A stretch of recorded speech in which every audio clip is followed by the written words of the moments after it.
Screen দেখা যায়? Screen কি দেখা যায়? আচ্ছা। লাস্ট ক্লাসে আমরা ক্লাস টেস্টের পরে এক্সাম্পল 20.4 এই পর্যন্ত করছিলাম। মোটামুটি আমাদের এই রিবেট চ্যাপ্টারে যতগুলো প্রবলেম আছে সবগুলাই সেম একই টাইপের। মোটামুটি সবগুলাতে আইদার এফিসিয়েন্সি বের করতে বলে অথবা ডাইরেক্ট এরকম ফোর্স, মিনিমাম ফোর্স কত, সেই মিনিমাম ফোর্সের ভ্যালুটা বের করতে বলে। তো এই জাস্ট একটা বা দুইটা প্রবলেম খুব ভালো মতো বুঝলে এর বাকি যে প্রবলেমগুলো আসে সবগুলা জাস্ট ক্যালকুলেশন ভ্যালুগুলো চেঞ্জ। এর বাইরে আসলে তেমন কোনো খুব একটা ডিফারেন্স নাই। তো আমরা দেখি আমরা এক্সাম্পল 20.5 যেটা এটা যদি দেখি, এখানে বলা আছে double riveted lap joints are made in following two ways. মানে একটা ডাবল রিপিটেড ল্যাব জয়েন্টস আছে, সেটা এরকম এরকম একটা স্টিলের প্লেট আছে, তার সাথে মনে করেন এরকম একটা স্টিলের প্লেট ল্যাব জয়েন্ট দেওয়া আছে। এখানে বলা আছে ডাবল রিপিটেড, মানে এরকম দুইটা রিবেট আছে, এই দুইটা রিবেট দিয়ে এরকম একটা জয়েন্ট আছে। এখানে প্রথম যে কন্ডিশন, সে প্রথম কন্ডিশনে বলতেছি রিবেট, যে রিবেট ইউজ করা হয়েছে রিবেটের ডায়ামিটার হচ্ছে 2 centimetre and piece of rivet হলো 6 সেন্টিমিটার। মানে একটা রিবেট থেকে আরেকটা রিবেটের ডিস্টেন্স যেটা সেটা হচ্ছে 6 সেন্টিমিটার।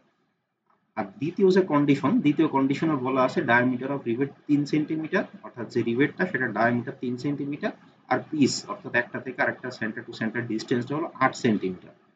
এখন আমাদের প্রশ্ন বলতেছে এই যে আমরা দুইটা পদ্ধতিতে যে ডাবল রিপিটেড ল্যাব জয়েন্ট লাগানো আছে, এর মধ্যে থেকে কোন ক্ষেত্রে হায়ার এফিসিয়েন্সি পাবো, অর্থাৎ এফিসিয়েন্সিটা বেশি হবে সেটা বের করতে বলতেছে।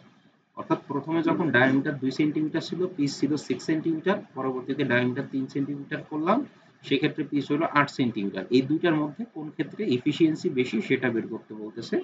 সাথে আমাদের এখানে যে সমস্ত স্ট্রেসের ভ্যালুগুলো প্রয়োজন, যেমন টেনসাইল স্ট্রেস, তারপরে এখানে শেয়ার স্ট্রেস এবং বিয়ারিং স্ট্রেস, এই স্ট্রেসের ভ্যালুগুলো দেওয়া আছে। সো প্রথমে এখানে গিভেন যে ইনফরমেশন সেগুলাই লেখা আছে। Tensile stress 120 newton per millimetre square, shear stress 90 millimetre newton per millimetre square, আর ক্রাশিং বা বিয়ারিং স্ট্রেস এটাকে বিয়ারিং স্ট্রেসও বলে আর কি, মেইনলি বিয়ারিংই বলে, ক্রাশিং খুব কম জায়গাতেই বলা হয়। সেই বিয়ারিং স্ট্রেসটা হলো 160 নিউটন পার মিলিমিটার স্কয়ার। আর এখানে বলা আছে ডাবল রিপিটেড ল্যাব জয়েন্ট, যেহেতু ডাবল রিপিটেড তার মানে প্রত্যেকটা পিসে দুইটা করে রিপিট থাকে, এই জন্য এখানে direct number of repeats in per piece length বলা হয়েছে, সেটা হচ্ছে n ইকুয়াল টু 2। যদি সিঙ্গেল রিপিটেড ল্যাব জয়েন্ট থাকতো বা একটা রিপিট থাকতো তাহলে সেক্ষেত্রে n ইকুয়াল টু হইতো 1। এখন আমরা যে দুইটা কেস দেওয়া আছে, প্রথম কেস সেকেন্ড কেস, দুইটা কেসে আলাদা আলাদা ভাবে এফিসিয়েন্সি বের করে দেখবো কোন ক্ষেত্রে এফিসিয়েন্সিটা বেশি হয়। প্রথম ক্ষেত্রে ফার্স্ট কেসে যদি আমরা বলি, ফার্স্ট কেসে রিভেটের ডায়ামিটার হচ্ছে 2 সেন্টিমিটার অর্থাৎ 20 মিলিমিটার, আর পিস অফ রিভেট হলো 6 সেন্টিমিটার বা 60 মিলিমিটার, আর থিকনেস অফ দ্য প্লেট সব ক্ষেত্রেই সেম, সেটা হচ্ছে 1.2 সেন্টিমিটার বা 12 মিলিমিটার। তাহলে এখন আমাদের যে তিনটা ডিফারেন্ট যে স্ট্রেংথ, অর্থাৎ শিয়ারিং, বিয়ারিং আর টিয়ারিং, এই তিনটা স্ট্রেংথ বের করে দেখবো যে কোন ক্ষেত্রে আসলে ভ্যালুটা এফিসিয়েন্সি, মানে কোন কোন ভ্যালুটা ছোট হয় সেটা দিয়ে আমরা এফিসিয়েন্সি বের করবো। সো প্রথমে যদি টিয়ারিং স্ট্রেংথের কথা বলি, সরি, প্রথমে যদি টিয়ারিং স্ট্রেংথের কথা বলি তাহলে টিয়ারিং স্ট্রেংথ পার পিস লেন্থের ইকুয়েশন এটা হচ্ছে PT equal to sigma T into P minus D into T. Same একই আগে যে ফর্মুলা ইউজ করছি, একই formula, tearing bearing shearing, same আগের মতোই ফর্মুলা, শুধুমাত্র আমরা ভ্যালুগুলো বসাই দিতে পারি। টেনসাইল স্ট্রেস দেওয়া আছে 120, পি যেটা সেটা পিস, প্রথম ক্ষেত্রে পিস হলো 6 সেন্টিমিটার বা 60 মিলিমিটার, ডি যেটা সেটা ডায়ামিটার হচ্ছে 2 সেন্টিমিটার বা 20 মিলিমিটার, কিন্তু থিকনেস অফ দ্য প্লেট হলো 12 মিলিমিটার। পুরোটা যদি ক্যালকুলেশন করা হয় তাহলে সেই ক্ষেত্রে ভ্যালুটা আসছে 57,600 নিউটন। সেম একইভাবে যদি আমরা এপাশে শেয়ারিং স্ট্রেংথ বের করি, তাহলে শেয়ারিং স্ট্রেংথের ফর্মুলা ছিল n into tau into pi D square, pi by 4 D square into M, লাস্টে একটা এম ছিল যেটা এরা আর কি একবারে লিখে দেয়, আমরা আলাদা আলাদাভাবে লিখে আসছি। এমটাকে আমরা বলছিলাম নাম্বার অফ শেয়ার প্লেন। তাহলে এখানে আমাদের যে ডাবল রিপিটেড ল্যাব জয়েন্ট আছে, এখানে শেয়ার প্লেন কয়টা, এখানে জাস্ট শেয়ার হইতে পারে যে একটা সারফেস এই বরাবর শেয়ার হইতে পারে, আর কোনো শেয়ার প্লেন নাই। অর্থাৎ এখানে এম যেটা, এম এর ভ্যালুটা হচ্ছে 1। এন যেহেতু আমাদের বলা আছে ডাবল রিপিটেড ল্যাব জয়েন্ট, তাই এখানে n ইকুয়াল টু 2, যে n ইকুয়াল টু 2। টাও যেটা শেয়ার স্ট্রেস এর ভ্যালু দেওয়া আছে 90 newton per millimetre square, 90 newton per millimetre square, pi by 4, আর ডায়ামিটার অফ রিভেট যেটা বলা আছে 2 সেন্টিমিটার বা 20 মিলিমিটার ইনটু এম বা শেয়ার প্লেনের নাম্বার হচ্ছে 1, তাই এখানে জাস্ট 1 গুণ করে দিলে ভ্যালুটা আসে ডাইরেক্ট 56,548 নিউটন। সেম একইভাবে যদি আমরা বিয়ারিং স্ট্রেংথ বের করি, বিয়ারিং স্ট্রেংথের ফর্মুলা হচ্ছে n into sigma B into D into টি।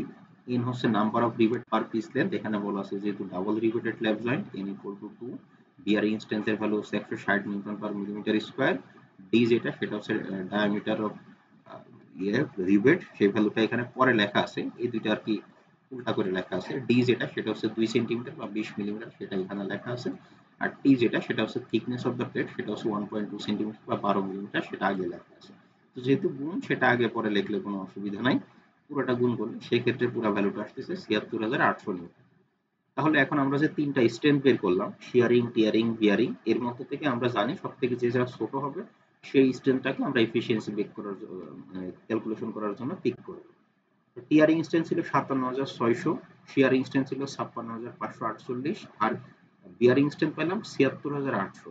এখান থেকে আমরা বলতে পারি যে শিয়ারিং স্ট্রেংথ যেটা, এটা হচ্ছে সব থেকে ছোট, অর্থাৎ এটাকে আমরা এফিসিয়েন্সি বের করার সময় এই ভ্যালুটাকেই আমরা পিক করব। তো এফিসিয়েন্সি যদি ফর্মুলা দেখি, এফিসিয়েন্সি হলো লিস্ট অর্থাৎ minimum of shearing, tearing, bearing divided by strength of the plate. এখন স্ট্রেংথ অফ দ্য প্লেটের ফর্মুলা আবার আমরা জানি টেনসাইল স্ট্রেংথ ইনটু পি অর্থাৎ piece length into thickness. Tensile strength বলা আছে 120 newton per millimetre square, piece বলা আছে প্রথম ক্ষেত্রে 6 সেন্টিমিটার, প্রথম ক্ষেত্রে যেটা যদি আমি দেখি, প্রথম ক্ষেত্রে পিস বলা আছে 6 সেন্টিমিটার বা 60 মিলিমিটার, আর এখানে যে থিকনেস অফ দ্য প্লেট সেটা বলা আছে হচ্ছে 1.2 সেন্টিমিটার বা 12 মিলিমিটার। এখানে একটা জাস্ট টাইপিং মিস্টেক আছে, এখানে যে 6 লেখা আছে এটা আসলে 6 হবে না, এটা হবে 60, এটা হবে 60, কারণ আমরা বাকি সবকিছুকেই মিলিমিটার স্কেলে বসাইছি। এবং আমাদের এখানে যে প্রথম ক্ষেত্রে যেটা বলা আছে যে পিস হলো 6 সেন্টিমিটার, তো সেন্টিমিটার থেকে যদি এটাকে আবার মিলিমিটার স্কেলে নিয়েছে তাহলে 10 দ্বারা গুণ করলে এটা হবে 60। এখানে জাস্ট এই এই ভ্যালুটা ঠিকই আছে, জাস্ট এইখানে আর কি এইখানে টাইপিং একটা মিস্টেক আছে, এখানে হবে 60।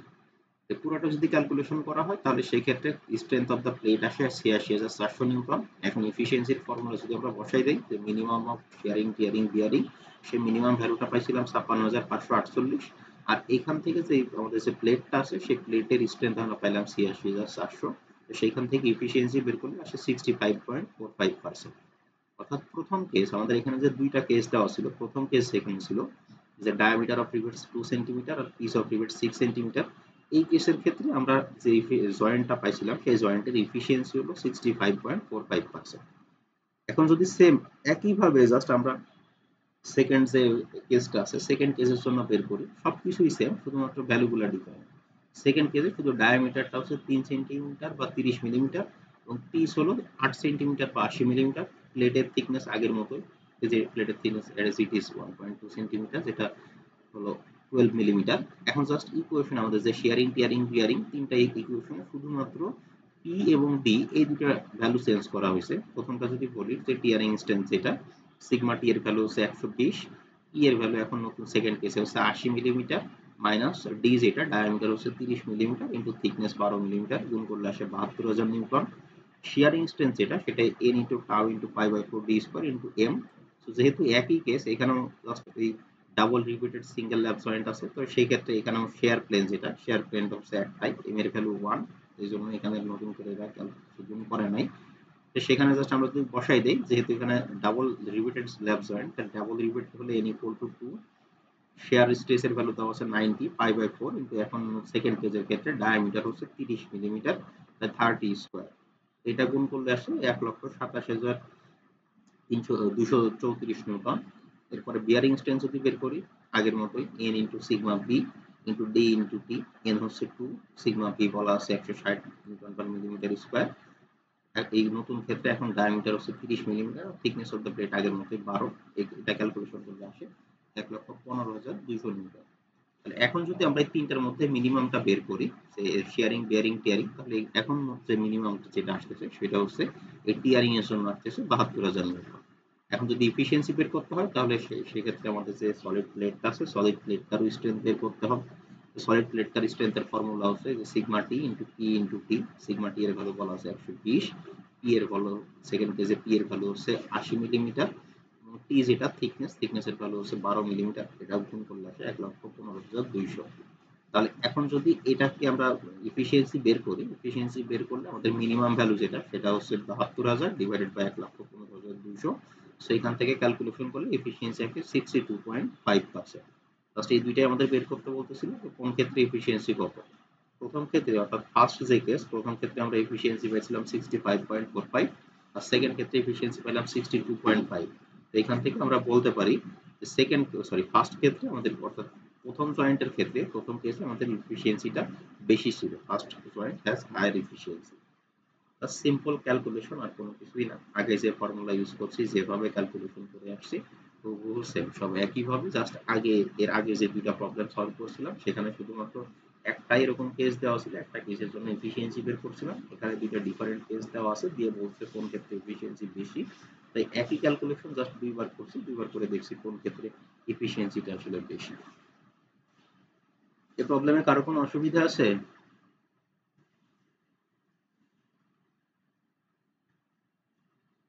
এটা কি বোঝা গেছে? কারো কোনো অসুবিধা আছে?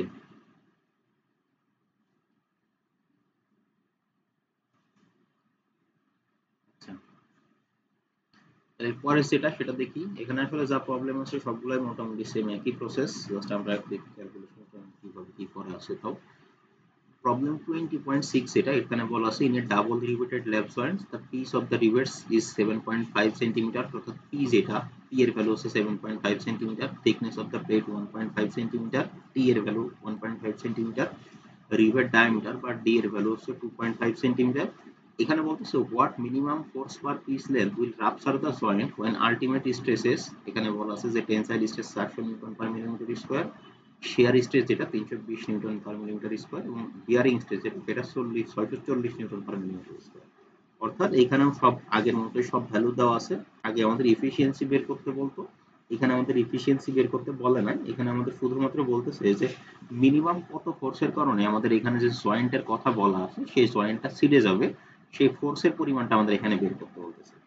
তো আমরা প্রথমে যদি গিভেন ইনফরমেশন দেখি কি কি দেওয়া আছে। প্রথমে যেহেতু এখানে বলা আছে double riveted lap joint, double riveted lap joint মানে যে এরকম আগের মতো জাস্ট ল্যাব জয়েন্ট, একটার উপর আরেকটা এরকম ল্যাপিং আছে, তার সাথে দুইটা রিভেট দেওয়া আছে, এটাকে বলা হয় ডাবল রিপিটেড ল্যাব জয়েন্ট। তো যেহেতু ডাবল রিপিটেড ল্যাব জয়েন্ট, তাই এখানে number of rivets per piece length হচ্ছে n equal to 2। আর যে সমস্ত ইনফরমেশন দেওয়া আছে সেগুলো হলো এই পিস অফ রিভেটস পিস দেওয়া আছে 7.5 সেন্টিমিটার বা 75 millimetre, thickness of the plate দেওয়া আছে 1.5 সেন্টিমিটার বা 15 মিলিমিটার, ডায়ামিটার অফ রিভেটস দেওয়া আছে 2.5 সেন্টিমিটার বা 25 মিলিমিটার। আর বাকি যে তিনটা স্ট্রেসের ভ্যালু দেওয়া আছে এগুলো তো ডাইরেক্ট আমরা প্রশ্ন থেকে দেখে নিতে পারি। এরপরে জাস্ট আমাদের যে তিনটা স্ট্রেন্থ বের করলে ম্যাথ শেষ। প্রথমে যদি আমরা টিয়ারিং স্ট্রেন্থের কথা বলি, টিয়ারিং স্ট্রেন্থের ফর্মুলা হলো sigma T into P minus D into T. Sigma T হচ্ছে টেনসাইল স্ট্রেসের ভ্যালু দেওয়া আছে 400, পি যেটা P 75 millimetre, minus D diameter এই যে এখানে 25 মিলিমিটার, কিন্তু থিকনেস অফ দ্য প্লেট হচ্ছে 15 মিলিমিটার। তো পুরোটা যদি ক্যালকুলেশন করা হয় তাহলে এখানে ভ্যালুটা আসে 3 লক্ষ নিউটন। সেম ভাবে যদি শেয়ারিং স্ট্রেন্থ বের করি, শেয়ারিং স্ট্রেন্থের ফর্মুলা হচ্ছে n into tau into pi by 4 into D square into M. এমটা হচ্ছে নাম্বার অফ শেয়ার প্লেন। তো এখানে যেহেতু জাস্ট ডাবল রিপিটেড ল্যাব জয়েন্টের কথা বলতেছে, ডাবল রিপিটেড ল্যাব জয়েন্ট মানে জাস্ট এরকম একটা ফিগার চিন্তা করতে পারি। তো সেই ক্ষেত্রে জাস্ট শেয়ার প্লেন হচ্ছে এটা, একটাই শেয়ার প্লেন অর্থাৎ m ইকুয়াল টু 1। তাই এখানে নতুন করে আর 1 গুণ করা হয় নাই, আপনারা চাইলে 1 গুণ করে নিতে পারেন নিজের বোঝার সুবিধার্থে। তো এখানে n equal to 2 যেহেতু double riveted lap joint, shear স্ট্রেসের ভ্যালু দেওয়া আছে 320 pi by 4 into diameter of rivet হচ্ছে 25 মিলিমিটার। পুরোটা ক্যালকুলেশন করলে এখান থেকে ভ্যালুটা আসে 3,14,200 নিউটন। সেম ভাবে যদি আমরা বিয়ারিং স্ট্রেংথ বের করি, ফর্মুলা হচ্ছে n into tau B into D into T. n হচ্ছে নাম্বার অফ রিভেট দুইটা, টাউ বি যেটা সেটা হচ্ছে বিয়ারিং স্ট্রেস 640, তার সাথে ডায়ামিটার হচ্ছে 25 মিলিমিটার, থিকনেস 15 মিলিমিটার। পুরোটা ক্যালকুলেশন করলে ভ্যালুটা আসে 4,80,000 নিউটন। তাহলে এখান থেকে আমাদের জাস্ট প্রশ্নে বলেই দিছে যে মিনিমাম কত ফোর্সের জন্য রাপচার হয়ে যাবে। তো সেটা এখান থেকে আমরা দেখতে পারি যে যদি 3 লক্ষ নিউটনে পৌঁছায় তখনই সেটা টিয়ারিং ফেল হয়ে যাবে, যদি 3,14,000 তে পৌঁছায় তাহলে শেয়ারিং ফেল হয়ে যাবে, আর যদি 4,80,000 তে পৌঁছায় তাহলে সেটা বিয়ারিং ফেল হয়ে যাবে। তো যে কোনো এর মধ্যে থেকে যে কোনো একটা ফেল হওয়া মানেই তো আলটিমেটলি আমাদের জয়েন্টটা ফেল হয়ে যাওয়া। তো এখান থেকে আমরা সেটা বলতে পারি যে মিনিমাম এই 3 লক্ষ নিউটন ফোর্সের কারণে 3 লক্ষ নিউটন ফোর্সের জন্য আমাদের যে জয়েন্ট দেওয়া আছে সেই জয়েন্টটা ফেল হয়ে যেতে পারে। সেটাই লেখা আছে minimum force that will rupture the joint is least of the values, সেটা হচ্ছে 3 লক্ষ নিউটন বা 300 কিলোনিউটন। খুবই সিম্পল ম্যাথ, সব ভ্যালু দেওয়া আছে, এখান থেকে জাস্ট আমাদের বের করতে বলতেছে যে মিনিমাম কত ফোর্সের কারণে এই জয়েন্টটা ফেল হয়ে যাবে। তো আমাদের যে তিনটা ফোর্স, সেই তিনটা ফোর্স আমরা বের করলাম, বের করে এখান থেকে ডিসিশন নিলাম যে এই যে মিনিমাম যেটা সেই মিনিমাম ফোর্সের কারণে এটা ফেল করে যেতে পারে। সেম একই প্রবলেম পরেরটাও যদি দেখি, এখানে জাস্ট প্রবলেম একই, ক্যালকুলেশনের সবকিছু সেম, শুধুমাত্র কথায় এখানে জিনিসটা একটু অন্যভাবে বলা আছে বা একটু প্র্যাকটিক্যাল কথা বলা আছে। যেমন আমরা একদম এই মেকানিক্স অফ সলিডস 2 কোর্স যখন শুরু করছিলাম, প্রথম চ্যাপ্টারে আমরা পড়ছিলাম যে 3 ওয়ার্ল্ড প্রেসার ভেসেলস। তো এখানে সেরকম 3 ওয়ার্ল্ড প্রেসার ভেসেলেরই একটা প্রবলেম দেওয়া আছে। 3 ওয়ার্ল্ড প্রেসার ভেসেলের প্রবলেমটাতে বলতেছে a thin cylindrical shell 15 millimetre in diameter is made of 12 millimetre plates. তার মানে হচ্ছে যদি আমরা একটা সিলিন্ডারের কথা চিন্তা করি, এটা হচ্ছে তার প্ল্যান ভিউ বা এটা হচ্ছে তার প্ল্যান ভিউ আর এটা হচ্ছে তার ক্রস সেকশনাল ভিউ। এই টোটাল ডায়ামিটারটা এক পাশ থেকে আরেক পাশে টোটাল ডায়ামিটার বলা আছে 1500 মিলিমিটার। আর এখানে যে স্টিলটা ইউজ করা হয়েছে সেই স্টিলের প্লেটটার থিকনেস হচ্ছে 12 মিলিমিটার। এই স্টিলের প্লেটটার থিকনেস হচ্ছে 12 millimetre. Circumferential circumferential joint has a riveted lap joint with 22 millimetre diameter rivets at piece of 50 millimetre. তার মানে হচ্ছে এর পরিধি বরাবর যে জয়েন্টটা দেওয়া আছে, অর্থাৎ এটা যদি আমরা একটা সিলিন্ডারের প্ল্যান চিন্তা করি, এই সিলিন্ডারে যখন একটা শীট থেকে আরেকটা শীটে এরকম জয়েন্ট দেওয়া আছে, তখন এইখানে তো রিভেট ইউজ করা হয়েছে। এইখানে যে রিভেট গুলা ইউজ করা হয়েছে, এই রিভেট গুলার ডায়ামিটার হচ্ছে, প্রত্যেকটা রিভেটের ডায়ামিটার হচ্ছে 22 মিলিমিটার এবং পিস অর্থাৎ একটা রিভেট থেকে আরেকটা রিভেটের যে distance, centre to centre distance, এই ডিসটেন্সটা হলো 50 মিলিমিটার। এখান থেকে বলতেছে এখন ultimate tensile stress sigma T, যেটা সিগমা টি এর ভ্যালু হচ্ছে 450 newton per millimetre, shearing stress এর ভ্যালু হচ্ছে 300 নিউটন পার মিলিমিটার স্কয়ার এবং বিয়ারিং স্ট্রেসের ভ্যালু হচ্ছে 600 নিউটন পার মিলিমিটার স্কয়ার। এখান থেকে বলতেছে calculate the efficiency of the joint, অর্থাৎ এখানে যে সার্কামফারেন্সিয়াল জয়েন্ট যেগুলো যে রিভেটগুলো ইউজ করা হয়েছে, এই রিভেটের এফিসিয়েন্সি বা এই জয়েন্টের এফিসিয়েন্সি কত, সেই এফিসিয়েন্সিটা আমাদের বের করতে হবে। এখানে যা ইনফরমেশন প্রশ্নে দেওয়া আছে সেগুলাই প্রথমে এখানে লেখা আছে। পুরো শেল অর্থাৎ পুরো সিলিন্ডারটার ডায়ামিটার হচ্ছে 1500 মিলিমিটার। আর এর সাথে সিলিন্ডারটা যে স্টিলের প্লেট দিয়ে তৈরি করা হয়েছে সেই স্টিলটার থিকনেস হচ্ছে 12 মিলিমিটার। তার সাথে বলা আছে ডায়ামিটার, যে রিভেট গুলো ইউজ করা হচ্ছে এই রিভেটের ডায়ামিটার হচ্ছে 22 মিলিমিটার, পিস অফ রিভেটস হচ্ছে 50 মিলিমিটার, আর বাকি যে তিনটা স্ট্রেসের ভ্যালু দেওয়া আছে। এখানে আমাদের প্রশ্নে যেটা বলা আছে সেটা এখানে সার্কামফারেন্সিয়াল জয়েন্টের কথা বলা আছে সিঙ্গেল রিভেটেড ল্যাপ জয়েন্ট। সিঙ্গেল রিভেটেড ল্যাপ জয়েন্ট মানে হচ্ছে এই যে এখানে যে জয়েন্টটা আছে, এই জয়েন্টে মনে করেন এরকম নিচে একটা স্টিলের পাত আছে, উপরে আরেকটা স্টিলের পাত আছে, এখানে জাস্ট একটা করে রিভেট দেওয়া আছে, এরকম এখানে একটা এরকম একটা একটা করে রিভেট দেওয়া আছে। যদি একটা করে রিভেট দেওয়া থাকে প্রতিটা পিসে, তার মানে সেখানে n equal to 1। এখন যদি আমরা সেম একইভাবে টিয়ারিং শেয়ারিং বিয়ারিং স্ট্রেংথ বের করি, ফর্মুলা সব একই আগের মতোই। টিয়ারিং স্ট্রেংথের ফর্মুলা যদি বলি sigma T into T minus D into T. Sigma T এর ভ্যালু হচ্ছে 450, টি যেটা T is 50 millimetre minus diameter 22 millimetre, thickness 12 millimetre. Calculation করলে ভ্যালুটা আসে 1,51,200 নিউটন। সেম ভাবে যদি শেয়ারিং স্ট্রেংথ বের করি, n into tau into pi by 4 into D square into n number of shear plate. যদি এখানে চিন্তা করি, নিচে একটা প্লেট আছে, উপরে একটা প্লেট আছে, অর্থাৎ এখানে শেয়ারিং প্লেনটা হচ্ছে জাস্ট এদের মাঝামাঝি একটা শেয়ারিং প্লেন। যেহেতু জাস্ট দুইটা এরকম প্লেট আছে, দুইটা প্লেটের মধ্যে যদি একটাকে এদিকে টানা যায় আর একটাকে এদিকে টানা যায়, এখানে মেনলি টর্শনটা বা তাদের মধ্যে যে শেয়ার স্ট্রেসটা ডেভেলপ করবে। তাই এখানে শেয়ার স্ট্রেস বা নাম্বার অফ শেয়ার প্লেন হচ্ছে 1। এখানে এটার সাথে আমরা চাইলে 1 গুণ করে দিতে পারি। যদি গুণ করে দেই তাহলে সেক্ষেত্রে ভ্যালুটা আসে n এর value number of rivet per piece হচ্ছে 1। তার সাথে টাউ যেটা shear stress value 300, pi by 4 into diameter হচ্ছে 22, পুরোটা গুণ করলে ভ্যালু আসে 1,14,040 নিউটন। সেম একইভাবে আমরা বিয়ারিং স্ট্রেংথ বের করতে পারি। বিয়ারিং স্ট্রেংথ হলো n into sigma B into D into T. n হচ্ছে 1, সিগমা বি যেটা 600 প্রশ্নে দেওয়া আছে, ডায়ামিটার বলা আছে 22 মিলিমিটার, থিকনেস বলা আছে 12 মিলিমিটার, পুরোটা গুণ করলে ভ্যালু আসে 1,58,400 নিউটন। আমরা যখন এফিসিয়েন্সি বের করি, এফিসিয়েন্সি বের করার সময় আমরা জানি এই যে শেয়ারিং বিয়ারিং টিয়ারিং এই তিনটার মধ্যে যে ভ্যালুটা সব থেকে মিনিমাম হয় আমরা সেই ভ্যালুটাই পিক করি।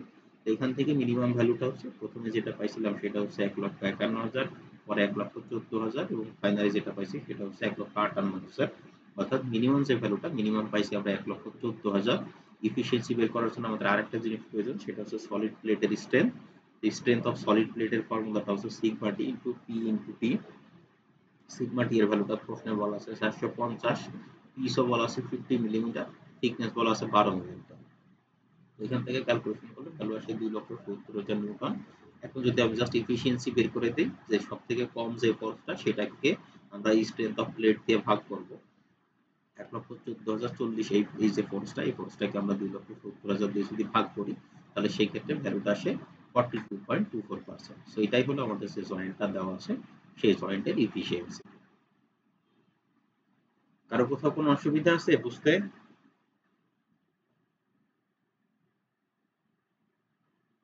সবাই কি বুঝতে পারছেন? কারো কোথাও অসুবিধা আছে?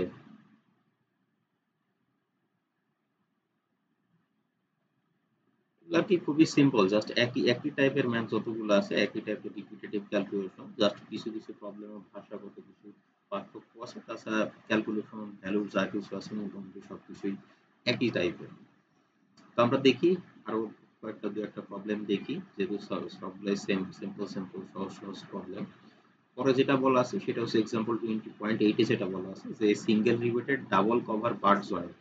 একটু ভালো করে খেয়াল করেন, এতক্ষণ পর্যন্ত এক্সাম্পল 20.7 পর্যন্ত আমরা যেটা পড়ছি সবগুলাই ছিল ল্যাব জয়েন্ট। ল্যাব জয়েন্ট হোক বার জয়েন্ট হোক ফর্মুলা একই থাকে, শুধুমাত্র আমাদের কনসেপ্টটা একটু ডিফারেন্ট চিন্তা করতে হয়। ল্যাব জয়েন্ট যখন আমরা পড়ছি তখন এরকম চিন্তা করলাম ল্যাব জয়েন্টের ক্ষেত্রে যে এরকম একটা স্টিলের প্লেট থাকবে, তার সাথে এরকম আরেকটা স্টিলের প্লেট থাকবে, এই যে এখানে যে ল্যাপিং, এই ল্যাপিং এর এখানে একটা করে রিভেট থাকবে বা দুইটা করে রিভেট থাকবে বা তিনটা করে তিনটা করে রিভেট থাকবে। আর এখানে কি বলা আছে, এখানে বলা আছে single riveted double cover bird joint. Double cover bird joint মানে হচ্ছে, বার্ড জয়েন্ট বলতে কি বলছি, বার্ড জয়েন্ট মানে হলো এরকম একটা স্টিলের প্লেট থাকবে, তার সাথে এরকম সাইডে আরেকটা স্টিলের প্লেট থাকবে। এরকম কানেকশন যদি আমরা দিতে চাই রিভেটের মাধ্যমে তখন কি করতে হয়, তখন এর সাথে উপরে একটা প্লেট যুক্ত করতে হয়। যদি ডাবল কভার বার্ড জয়েন্ট হয় তাহলে উপরে একটা প্লেট যুক্ত করতে হয়, নিচে একটা প্লেট যুক্ত করতে হয়। প্লেট যুক্ত করার পরে এই যে এখানে রিভেট যুক্ত করতে হয়। এটার ফিগার উপরেও আছে, আমরা আরো সহজে উপর থেকে দেখে আসতে পারি যে ডাবল কভার, এটা হচ্ছে এই যে এটা হচ্ছে ল্যাব জয়েন্ট। আর যদি বার্ড জয়েন্টের কথা বলি তাহলে এই যে এটা হচ্ছে বার্ড জয়েন্ট। বার্ড জয়েন্ট যদি সিঙ্গেল কভার প্লেটের মাধ্যমে হয় তাহলে হয়তো ডাইরেক্ট এই যে এটা একটা স্টিলের প্লেট, এটা একটা স্টিলের প্লেট, এদের যখন বার্ড জয়েন্ট করা হয়েছে এই যে এটা এই প্লেটটা শেষ হয়েছে এখানে, এই প্লেটটা শেষ হয়েছে এখানে, তাদের সাথে তাদেরকে কানেক্ট করার জন্য উপরে আরেকটা কভার প্লেট লাগানো হয়েছে। যদি একটা কভার প্লেট লাগানো হয় তাহলে সেটাকে বলা হয় সিঙ্গেল কভার প্লেট। আর যদি দুইটা কভার প্লেট অর্থাৎ উপরে নিচে দুই পাশে কভার প্লেট লাগানো হয় তাহলে সেই ক্ষেত্রে বলা হয় bird joint with double cover plate. তো এখানে সিঙ্গেল কভার প্লেটের ক্ষেত্রে এটা নিচেও লাগানো হইতে পারে, উপরেও লাগানো যাইতে পারে, এটা ডিপেন্ড করে সেখানে কি ধরনের টেনশন ফোর্স কাজ করতেছে সেটার উপরে। যদি সাধারণত মানে খুব কম পরিমাণে টেনশন ফোর্স থাকে সেই ক্ষেত্রে সিঙ্গেল লাগানো হয়, বেশিরভাগ ক্ষেত্রে এরকম ডাবল কভার প্লেট ইউজ করা হয়। এখন যদি আমাদের যে প্রবলেমটা আছে সেই প্রবলেমটাতে ব্যাক করি, এখানে যে প্রবলেমটাতে বলতেছে, এখানে বলতেছে ডাবল ডাবল কভার লাগানো আছে, যেমন উপরেও একটা কভার প্লেট লাগানো আছে, নিচেও একটা কভার প্লেট লাগানো আছে। আর যে ভ্যালুগুলো দেওয়া আছে এখানে বলা আছে প্লেটের থিকনেস হচ্ছে 15 মিলিমিটার, রিভেট আর 16 মিলিমিটার ইন ডায়ামিটার, রিভেটের ডায়ামিটার হচ্ছে 26 মিলিমিটার, সরি 16 না 26 মিলিমিটার, 26 মিলিমিটার। আর হচ্ছে পিস দেওয়া আছে, প্রোভাইডেড একটা পিস অফ 10 সেন্টিমিটার, অর্থাৎ একটা রিভেট থেকে আরেকটা রিভেটের সেন্টার টু সেন্টার যে পিস সেটা হচ্ছে 10 সেন্টিমিটার। এখানে আছে অ্যালাউবল স্ট্রেস, সেটা হচ্ছে টেনসাইল স্ট্রেস দেওয়া আছে 130 Newton per millimetre square, shear stress দেওয়া আছে 75 নিউটন পার মিলিমিটার স্কয়ার, এবং বিয়ারিং স্ট্রেস দেওয়া আছে 150 নিউটন পার মিলিমিটার স্কয়ার। এখান থেকে আমাদের প্রথম যেটা বের করতে বলছে সেটা হচ্ছে safe load per piece length of the joint, অর্থাৎ প্রতিটা জয়েন্টের সেফ লোড কত। সেফ লোড মানে হচ্ছে যে আমাদের তিনটা স্ট্রেন্থের মধ্যে মিনিমাম স্ট্রেন্থ যেটা সেটাই হচ্ছে তার সেফ লোড। এরপরে 2 নম্বরে বলতেছি এফিসিয়েন্সি বের করতে, অর্থাৎ আগের মতোই ক্যালকুলেশন করবো, ক্যালকুলেশন করে যে মিনিমাম বা সেফ লোড যেটা আসবে সেটাকে আমরা জাস্ট এফিসিয়েন্সির জন্য ইউজ করবো। তো এখানে আমরা প্রথম থেকে যদি আসি গিভেন ইনফরমেশনের মধ্যে, প্রথমে এখানে বলা আছে single riveted double cover parts, অর্থাৎ যদিও কভার প্লেট দুইটা আছে প্রত্যেকটা সাইডে একটা করে রিভেট ইউজ করা হয়েছে, একটা করে যেহেতু রিভেট ইউজ করা হয়েছে বা সিঙ্গেল রিভেট ইউজ করা হয়েছে তাই n equal two 1। Thickness of the plate বলা আছে 15 মিলিমিটার, 15 মিলিমিটার। ডায়ামিটার বলা আছে 25 মিলিমিটার, পিস বলা আছে 10 সেন্টিমিটার, 100 মিলিমিটার। আর বাকি যে স্ট্রেস সেগুলো ডাইরেক্ট এখানে বলা আছে। এখান থেকে যদি আমাদের সেই স্ট্রেংথ গুলা সেগুলো যদি বের করি, টিয়ারিং স্ট্রেংথের formula sigma T into T minus D into T. Sigma T এর ভ্যালু বলা আছে 130, পিস বলা আছে 100 মাইনাস ডায়ামিটার 25 ইনটু থিকনেস 15, পুরোটা গুণ করলে ভ্যালু আসে 1,46,250 নিউটন। সেম ভাবে যদি শেয়ারিং বের করি, শেয়ারিং এর জন্য n ইনটু টাউ ইনটু আমরা জানি যে pi by 4 into D square into M number of shear plane. এখানে যদি ডাবল কভার প্লেটের প্রবলেম থাকে বা double cover plate butt joint থাকে, তাহলে সেই ক্ষেত্রে যদি আমরা একটু ফিগারে যাই, এই যে এখানে যে ফিগারটা আছে, এখানে শেয়ার প্লেন কয়টা হতে পারে? শেয়ার প্লেন প্রথমত এই যে এই প্লেট আর এই প্লেটের মধ্যে এখানে একটা শেয়ার প্লেন হতে পারে, সেম ভাবে নিচের প্লেট আর এই উপরের প্লেটের মধ্যে এখানে একটা শেয়ার প্লেন হতে পারে। অর্থাৎ এই ক্ষেত্রে আমরা m ইকুয়াল টু লিখতে পারি 2, অর্থাৎ shear plane, just shear plane এখানে এই ক্ষেত্রে ডাবল, ডাবল অর্থাৎ দুইটা শেয়ার প্লেন আছে। তো এটা সেজন্যই আর কি এখানে ডাইরেক্ট এরা 2 দ্বারা গুণ করছে। তো আমরা তো এটা ডাইরেক্ট ফর্মুলার মধ্যে ইনকর্পোরেট করে নেই, আমরা এটাকে m দ্বারা প্রকাশ করি। তো আমরা চাইলে এই যে যেখানে m আছে সেখানে আমরা 2 দ্বারা গুণ করব। তো যদি সব ভ্যালুগুলো বসাই দেই, টাউ যেটা টাউ এর ভ্যালু বলা আছে 75 newton per millimetre square into pi by 4 into diameter হচ্ছে 25 মিলিমিটার, তার সাথে নাম্বার অফ শেয়ার প্লেন অর্থাৎ m equal to 2। m equal to 2 বসাই, পুরোটা ক্যালকুলেশন করলে ভ্যালু আসে 73,631 নিউটন। সেম ভাবে যদি বিয়ারিং স্ট্রেন্থ বের করি, same formula n into sigma b into d into t, n এর ভ্যালু হচ্ছে 1, সিগমা b 150, ডায়ামিটার 25, থিকনেস 15, ওটা গুণ করলে ভ্যালু আসে 56,250 নিউটন। তাহলে এখান থেকে যদি আমরা প্রথম অ্যান্সার যেটা অর্থাৎ সেফ লোড কত হবে, সেফ লোডের কথা যদি চিন্তা করি, সেফ লোড হলো এগুলোর মধ্যে যেটা ছোট, 1,46,000, 73,000, 56,000, এদের মধ্যে যেটা ছোট সেটাই হচ্ছে মিনিমাম লোড বা সেফ লোড। এদের মধ্যে আমি এখান থেকে দেখতে পাই যে বিয়ারিং স্ট্রেন্থ বা ক্রাশিং স্ট্রেন্থ যেটা, এই ক্ষেত্রে আমরা ভ্যালুটা সব থেকে কম পাইতেছি, সেই ভ্যালুটা হচ্ছে 56,250 নিউটন। এখন যদি আমাকে এফিসিয়েন্সি বের করতে হয়, এফিসিয়েন্সি বের করার জন্য আমাদের যে স্ট্রেংথ বা যে বেস প্লেটটা আছে, সলিড যে প্লেটটা আছে, স্ট্রেংথ অফ সলিড প্লেট বের করা লাগবে। স্ট্রেংথ অফ সলিড প্লেটের ফর্মুলা হচ্ছে এই যে sigma T into P into T. Sigma T এর ভ্যালু বলা আছে 130, পি এর পিস এর ভ্যালু বলা আছে 100, এবং থিকনেস যেটা সেটা হচ্ছে 15, এটা গুণ করলে ভ্যালু আসে 1,95,000 নিউটন। এখান থেকে যদি আমরা এফিসিয়েন্সি ফর্মুলা বসাই দিই, যে মিনিমাম বা safe load divided by strength of the plate, safe load পাইছিলাম বা মিনিমাম ভ্যালুটা পাইছিলাম তিনটে স্ট্রেংথের মধ্যে 56,250 ডিভাইডেড বাই 1,95,000, এটা ক্যালকুলেশন করলে আমাদের যে এফিসিয়েন্সি আসে 28.84%, জাস্ট 28.84% এফিসিয়েন্সি আসে।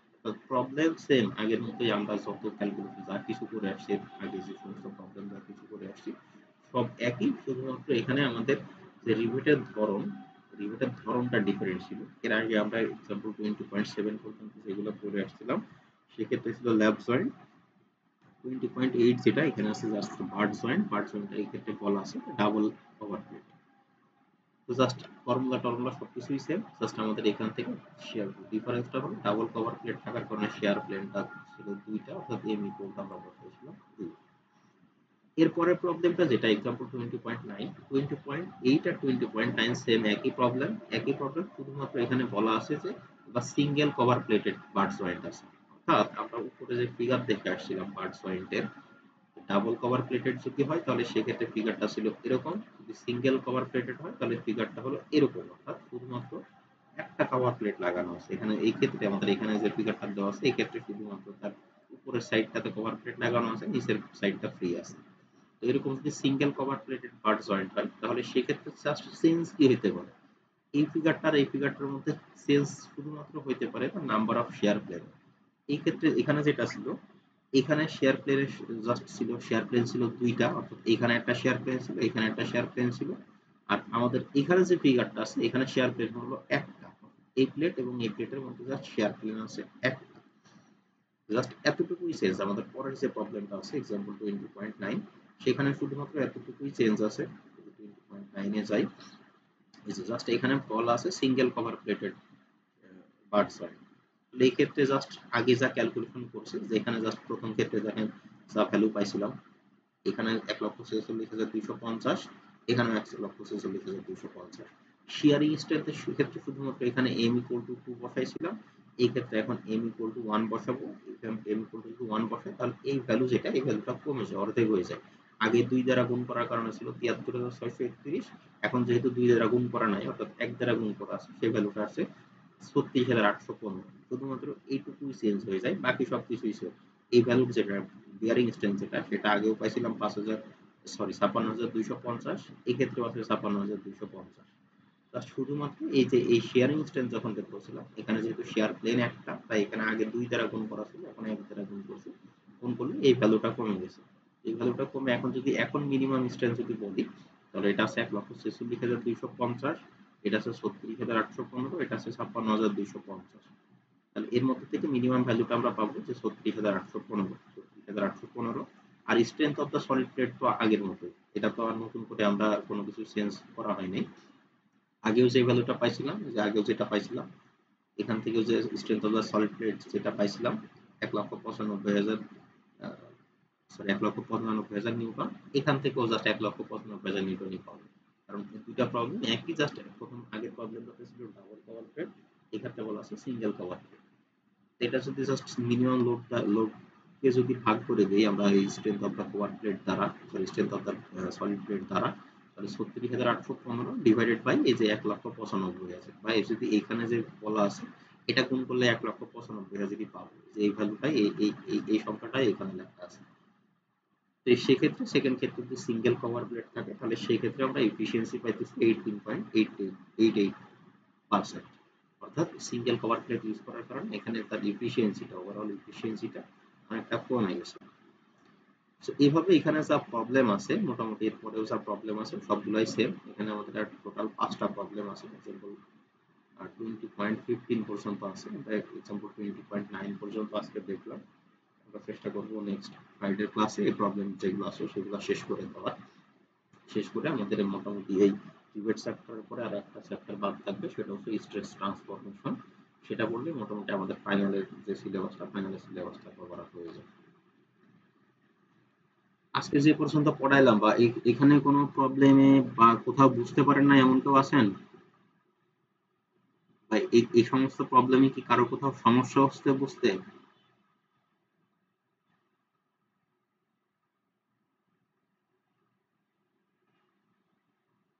কারো কোনো সমস্যা নাই এই প্রবলেম গুলাতে?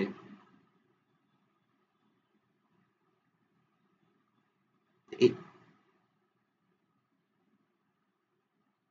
আমাদের পরীক্ষা তো ডেট দিয়ে দিছি, বললাম তো যে এক্সাম স্লট দিয়ে দিছি না, যদি পরীক্ষা হইতে পারে হচ্ছে যে 28 তারিখ থেকে, 28 তারিখ, 30 তারিখ, এবং পরবর্তী পরীক্ষা হবে সম্ভবত আপনাদের 18 তারিখ, জুন মাসের 18 তারিখ।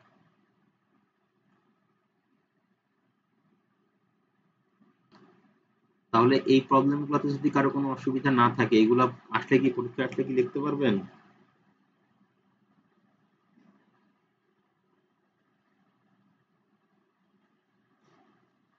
আচ্ছা, যদি কারো সমস্যা না থাকে তাহলে আমরা আজকের ক্লাসটা এই পর্যন্তই রাখলাম। এখানে আমাদের আর মোটামুটি ছোট ছোট 5টা ম্যাথ আছে, যেগুলো আমরা নেক্সট ফ্রাইডের ক্লাসে শেষ করে দিতে পারবো। শেষ করার পরে আমাদের শুধু একটা চ্যাপ্টার বাকি থাকবে, স্ট্রেস ট্রান্সফরমেশন, সেটা পড়ে করবো। এরপরে যদি আমাদের শেষে আরো 2-একটা ক্লাস বাকি থাকে, যদি আমরা টাইম পাই, তাহলে আমরা পুরোটা ফাইনালের যে সিলেবাসটা আছে পুরোটার উপরে রিভিউ ক্লাস বা পুরোটা একটা ওভারভিউ দেওয়ার চেষ্টা করবো।